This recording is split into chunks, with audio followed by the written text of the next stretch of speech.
Salut tout le monde! Aujourd'hui, on va parler d'Inspiring Generation. Donc pour ceux qui ne connaissent pas, il s'agit d'un drama en 24 épisodes qui se passe principalement à Shanghai pendant la guerre sino-japonaise, donc pendant les années 1930. Il raconte l'histoire de Shin Jong-tae, joué par Kim Yoon-jung, qui soit dit en passant passe le 3 quarts du drama torse nu, et c'est pas que ça le gêne, hein, mais bon, bientôt il va pouvoir monter le club avec des Yang. Et bon, disons qu'il a... Est-ce que je pourrais dire ça? Dire qu'il a un petit penchant pour la bagarre serait un euphémisme. On lui pardonne parce qu'il a des circonstances atténuantes. Pour commencer, sa mère est décédée, son père l'a abandonné, il vit tout seul avec sa sœur qui pour arranger les choses est malade, et il doit travailler très dur pour pouvoir lui payer ses soins. C'est malade. On lui pardonne aussi parce qu'il a la méga classe. En grandissant, il devient un combattant exceptionnel et c'est à la mort de son père qu'il part pour Shanghai où il va retrouver son premier amour. Ouais, parce que s'il n'y a pas une histoire d'amour, c'est pas un drama. Et il va donc se battre, ouais, encore, pour devenir le meilleur combattant des Shanghai.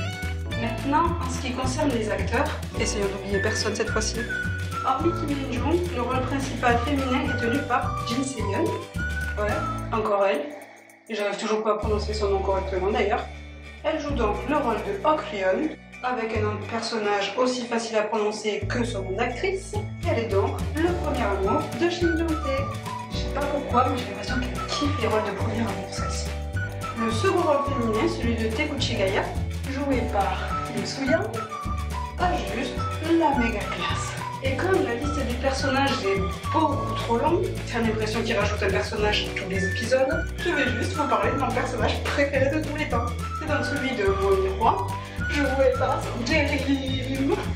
Sérieusement, même si l'histoire vous intéresse pas, il faut juste que vous regardiez ce drama, ne serait-ce que pour ce personnage. Il est parfait. Vous devez vous douter que si je vous parle de ce drama, c'est que je l'ai aimé. Mais franchement, je trouve rien de plus à redire dessus. En même temps, il y a tout ce que j'aime dans ce drama. De l'action, des complots et surtout des personnages féminins qui sont pas dégoulinants de niaiseries. C'est quand même assez rare dans les dramas que j'ai regardé jusque-là de voir des personnages féminins qui se battent pour une vraie cause.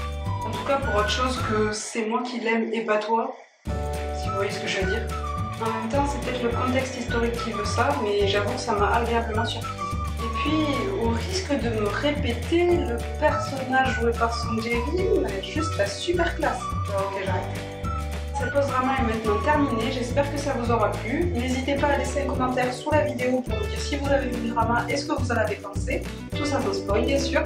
N'oubliez pas de liker notre vidéo, liker notre page Facebook et de vous abonner à notre chaîne YouTube pour plus de vidéos. Quant à moi, je vous retrouve dans une prochaine pause drama. D'ici là, drama plus fort.